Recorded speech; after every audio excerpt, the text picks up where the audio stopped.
And the Oscar goes to, just give all the Oscars to this movie, please. Across the Spider-Verse, Brooklyn's one and only Spider-Man Miles Morales returns magnificently in this sequel to the 2018 film Into the Spider-Verse.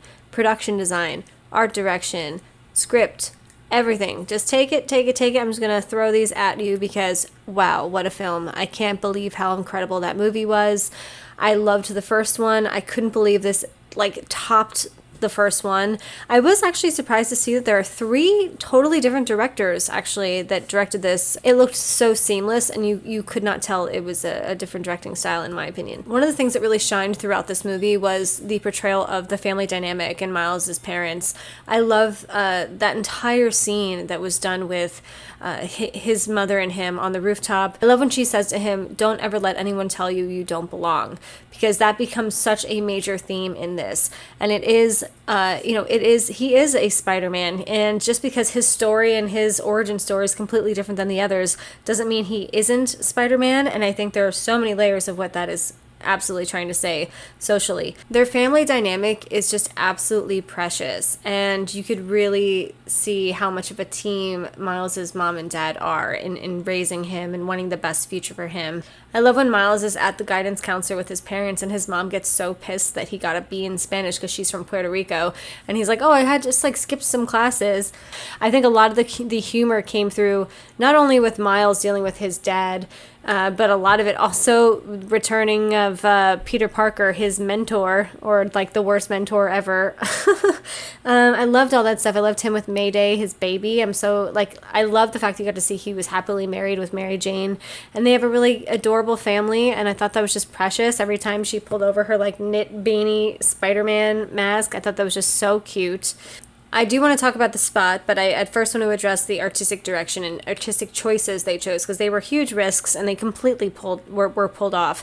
I love how when the spot starts traveling into different universes, first you see the Ben Day dots, which is that very classic, almost Roy Lichtenstein type of animation or a drawing of the comics, the way they were done in the Golden Age.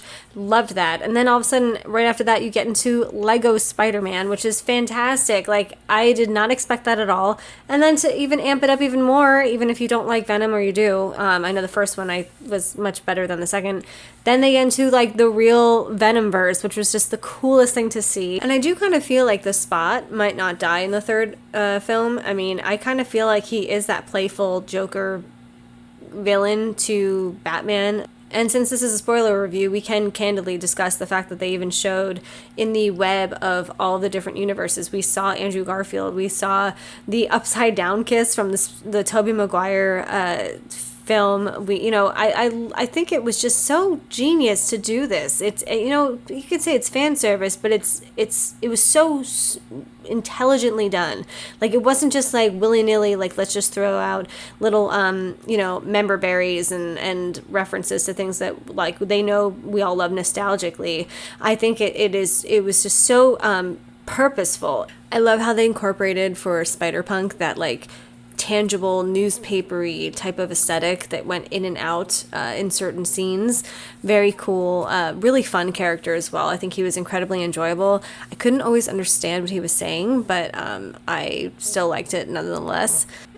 I absolutely loved in the third act towards the end where there was the realization of Gwen thinks she's going to find Miles and tell him that she's going to help him with his journey, and then Miles winding up in the wrong universe was so well done. It was very Hitchcockian. The music was so eerie. I absolutely loved the tone that was set. It was so one of those reverse world, weird, eerie, something's wrong. I love how surreal that reveal was, because you did have that crazy, eerie music. As soon as you see Gwen in his room and realizing he's not there, and then you see Miles in his room, but it's not the right universe for him. If he doesn't know that he's not necessarily the Prowler, or he is the Prowler, but he's just so happy to see his uncle back, and gives him this huge hug, because regardless whether or not he was a good person or a bad person, he did always kind of look out for Miles' in the first film. And they did have a very bonded relationship.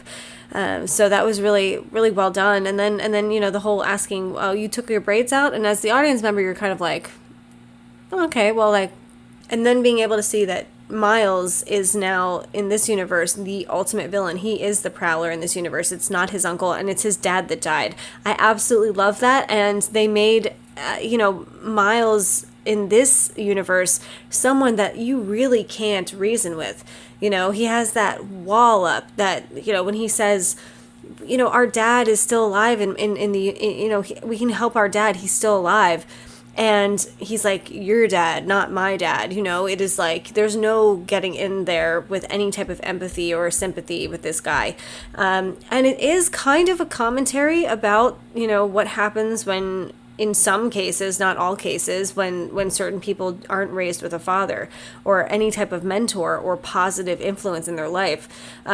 Yeah, he has his mom, but she's clearly really busy just trying to keep the house afloat with finances, and she's a single mother at this point, raising Miles. So the pressure is all on her. So you could see how that negative persona of the uncle kind of taking him under his wing, what that developed into, and how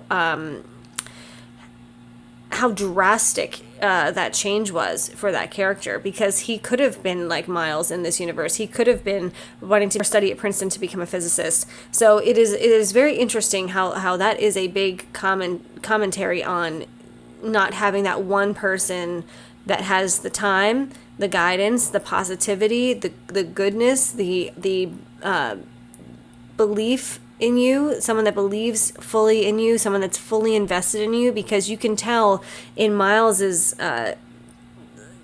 universe that we're normally used to seeing, his parents are so invested in him and his future, and this Miles doesn't have that. So it is. I thought it was just really, really well done. And I will say that was a hell of a cliffhanger. I am so excited to see the third film. I think if this one is any indication, I think the third one is just going to blow it out of the water. I think it is just going to be a home run for this trilogy.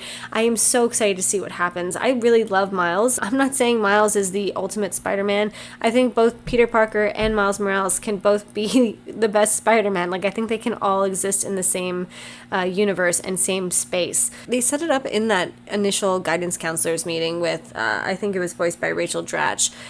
She says, like, I don't have anything on you. My page is blank. And that's what's so great about Miles Morales, is like, we don't have to follow what came before with every Peter Parker. It is a brand new retelling of the story because he is the anomaly. He is someone that became Spider-Man not on purpose. It was a fluke in the system. It was a spark in the universe. It was a mistake, and like, that's what's so refreshing, and that is what is so freeing about this character. We don't really know what Miles's outcome is going to be. We don't know what's written in the stars for him. And the fact that we don't know necessarily what the fate of Miles is makes it even clearer, like, that he could be with Gwen Stacy. His dad doesn't have to die. His uncle doesn't have to die. It is not set in stone that, like, that's what defines him as a person, or that's what is needed to become Spider-Man. Yes, it is like the crux of the Spider-Man character of Peter Parker, but this is a totally different situation we're dealing with. The fact that it was a spider from a different dimension that bit him changes the game entirely. So I don't think we necessarily need to rely on that initial narrative, and Spider-Gwen is also kind of breaking that narrative as well. She had a Peter Parker in her universe who tragically died, just like Gwen Stacy normally dies. The fact that Miles and Gwen are kind of a little different than everyone else, that doesn't mean they can't be together. It doesn't mean that one of them has to die at all. I love the little Everything Everywhere All at Once references with the bagels throughout the movie. I absolutely love that. And if you haven't seen Everything Everywhere All at Once, what are you doing? Are you living under a rock? Because literally get with the program. The different hues that were used, the different tones, the different colors for different characters and for different emotions are constantly changing throughout the movie. I absolutely love that. it reminds me a lot of being blown away by the artwork in Guillermo del Toro's Pinocchio. It was like, just again, handled with so much care.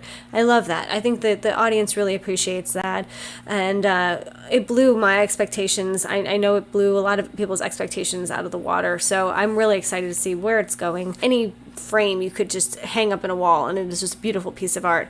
So creative. The movement, the different frame rates. I mean, everything was just so fantastic in this movie. So I highly recommend, if you haven't seen it yet, check it out this weekend. Thanks so much, everyone, for watching this video. If you like this content, please click the like button and subscribe button. And thanks for stopping by.